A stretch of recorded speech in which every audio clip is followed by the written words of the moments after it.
皆さんこんにちは、ぼっこです。ぼっこずジャパニーズポッドキャストのお時間です。今日のテーマはラーメンです。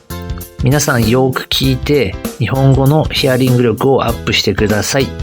では早速行ってみましょう。皆さんこんにちは、ぼっこです。今日は2回目のポッドキャストということで、まだなかなかうまく喋れないんですけれども、今日は何について話そうかなっていろいろ考えたんですけど、今日はラーメンについてお話ししてみたいと思います。日本はラーメン屋さんが結構多くてですね、とにかく多いですね。チェーン店から個人が経営している店まで様々です。少し歩けばすぐラーメン屋さんがあるみたいな感じですね。それから味もいろいろありまして、醤油、味噌、塩、豚骨醤油、魚介系などなどのラーメンがあります。その他にもちょっと変わり種の味とかもあると思うんですけど、だいたいこのあたりがオーソドックスな味だと思います。で、皆さん、豚骨ラーメンってわかりますか？ちなみに豚骨ラーメンっていうのは、日本の九州地方が発祥のラーメンでして、豚の骨で出汁を取ったスープのラーメンを豚骨ラーメンと言います。あとわかりにくいのが、魚介系スープだと思うんですけども、これは魚とか貝とかカニとかエビとかそういったもので出汁を取ったスープのラーメンのことを言います。私が好きなのは醤油豚骨か、豚骨醤油か魚介系のラーメンが好きですね。あと、チャーシューが多く乗っているラーメン、チャーシュー麺とかも大好きですね。とにかく肉が好きなので、チャーシュー麺が好物ですね。でもラーメン屋さんで食べると、値段もピンキリなんですよね。安いところだと400円ぐらい。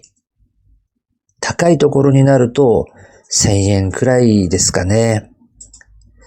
有名なお店とか、すごく人気のあるお店とかだと、1000円くらいしてしまうようですね。あと、麺の太さもいろいろありますよね。ざっくり言っちゃうと、太麺、中麺、細麺、縮れ麺とかですかね。ちなみに私は太麺の方が好きです。皆さんはどんな麺が好きですか？あと、麺の硬さもいろいろあるんですよね。柔らかい順から言いますと、ちょっと変わった呼び方なんですけれども、バリヤワ、ヤワ、普通、片面、バリカタ、針金、粉落とし、湯気落とし、なんていう名前がついてるんですよね。特に最後の2つ、粉落としとか湯気通しっていうのは、もうラーメン通とか、本当上級者の方が注文するときに使う言葉なんですよね。ちなみに粉落としというのは、ラーメンの麺をお湯につけて粉を落とすだけ、ほとんど茹でないという状態で、かなり硬いんだと思います。湯気通しはさらに硬くて、湯気にさらすだけだということなんですね。これはもう本当にかなり硬いと思うんですけれども、私はちなみに硬めが好きなんですが、まあ、バリカタぐらいがいいですね。あと、替え玉というのがあるんですけど、皆さん替え玉って知ってますか？スープはそのままで、麺だけ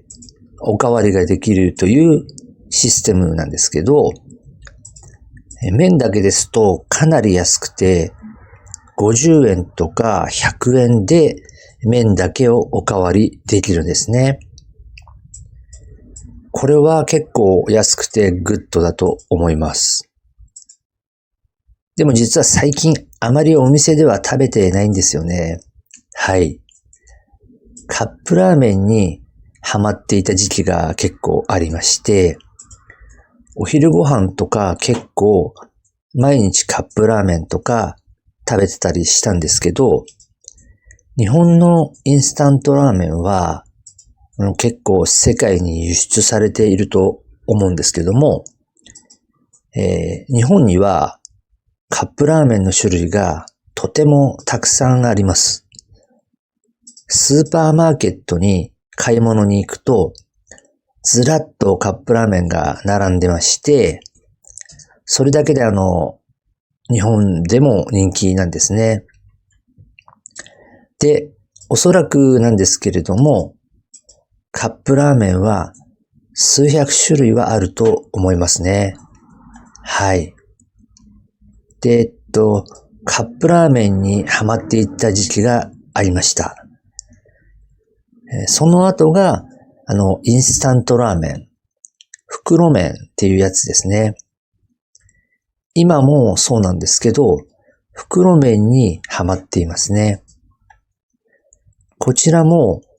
ラーメン屋さんに負けないくらいいろんな味がありまして、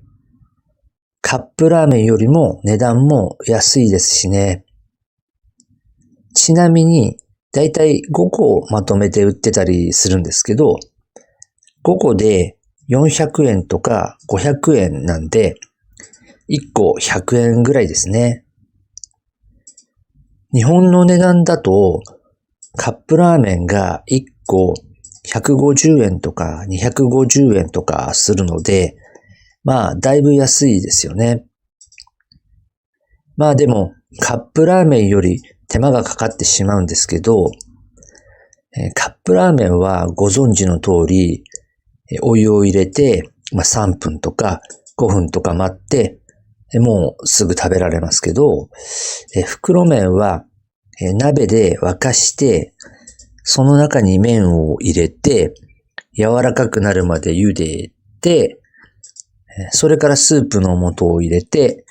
かき混ぜて、丼に移して、という手間がかかりますね。まあ少しなんですけれども、結構めんどくさいなと思う人もいるかもしれないですね。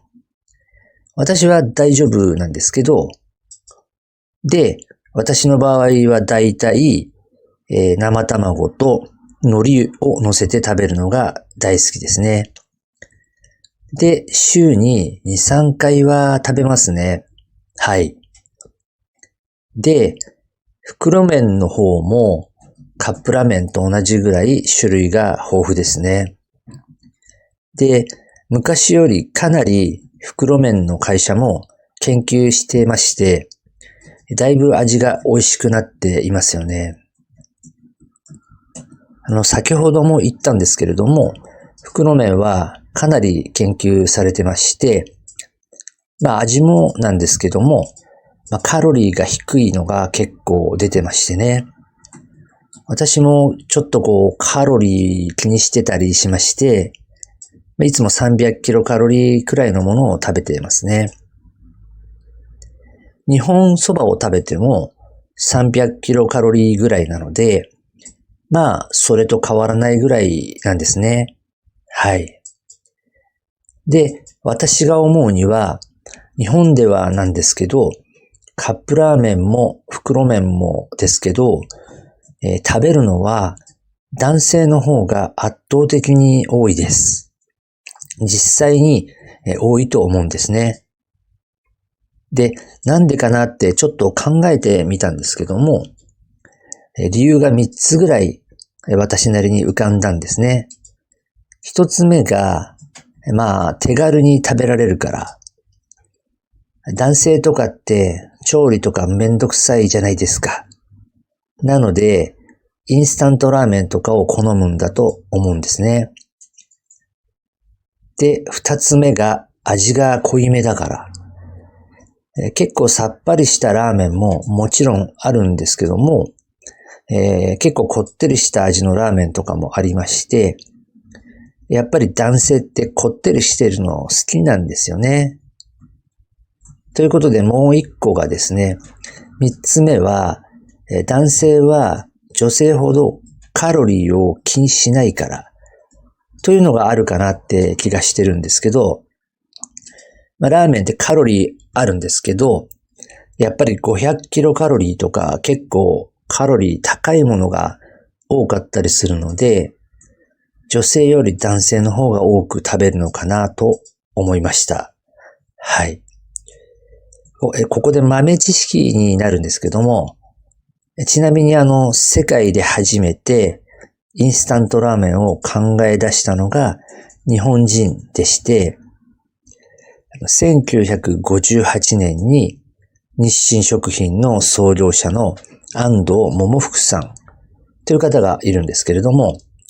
安藤桃福さんがインスタントラーメンを発明したんですね。だからかはわからないんですが、日本人はインスタントラーメンが大好きなんですね。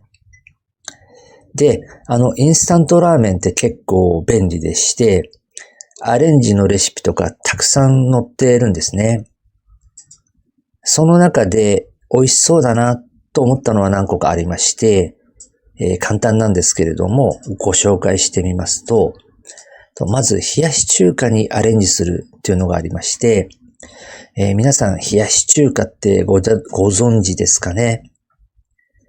冷たいラーメンの上にハムとか卵とかキュウリとかが乗っているっていう感じなんですけれども、これがインスタントラーメンでできるんですね。まずは上に乗せる具材を揃えておいて、これはハムとかキュウリとか卵とかでもいいですし、コーンとかツナとかでもいいと思います。で、インスタントラーメンはどんな種類でもいいんですけども、麺を袋に書いてある通りに茹でます。で、茹で上がりましたら、麺を水でよく洗います。できれば氷水がいいと思います。で、麺をお皿に盛り付けておきます。次にスープを水で溶きます。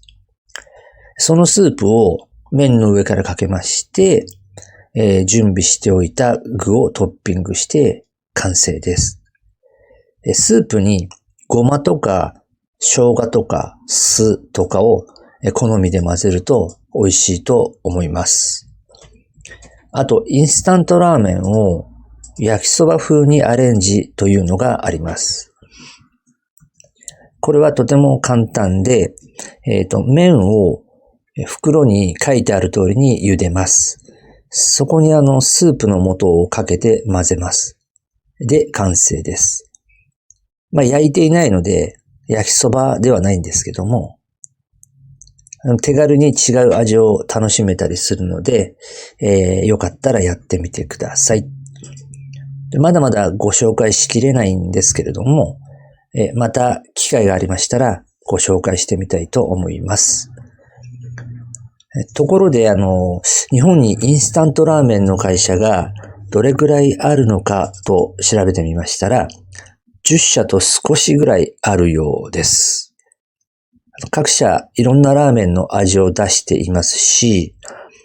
同じ味でもちょっと違うのかなと思うので、無限にいろんな味とかアレンジを楽しむことができるんじゃないかなと思います。で、それからですね、やっぱりインスタントラーメンって結構保存が効くじゃないですか。調べてみたんですけども、やっぱり賞味期限が長いんですね。どれくらいかと言いますと、カップラーメンで製造した日から6ヶ月。袋麺ですと、製造した日から8ヶ月です。賞味期限というのは、あくまで美味しく食べられる期限ということですので、やっぱり結構保存期間が長いのかなって気がしてます。ということは、非常食にいいんじゃないかなと思いました。例えば地震とか災害とかの時ですよね。実際にこういう例がありました。2022年の3月にウクライナに日清食品がカップラーメンを10万食寄付しているんですね。ご存知の通り、ウクライナは大変な時だと思います。やっぱりカップラーメンは長持ちするので寄付したんだと思います。便利ですよね。ただ災害時とかそういう状況だと水はあってもお湯を沸かすことができないこともあると思うんですよね。でもですね、カップラーメンは水でも作れるそうなんですね。これも調べてみたんですけど、水の場合60分ほどかかってしまうんですけれども、お水で作ってるので、当然温かくはないんですけれども、冷やしラーメンみたいで結構美味しく食べれるというふうに書いてありました。私も今度やってみようかなと思ったりしているんですけれども、日本も地震が多い国なので、避難所とかでカップラーメンがあると便利だなと思います。ここまで日本のラーメンについてお話ししてみました。皆さんいかがでしたでしょうか？まだ慣れていないので、あまりうまくお話しできないところもあるんですけれども、これからも少しずつ頑張っていこうと思います。皆さんの国ではどんなラーメンがありますか？コメント欄とかで、教えていただけると嬉しいです。今日はこれぐらいにします。ぼっこでした。ではまた。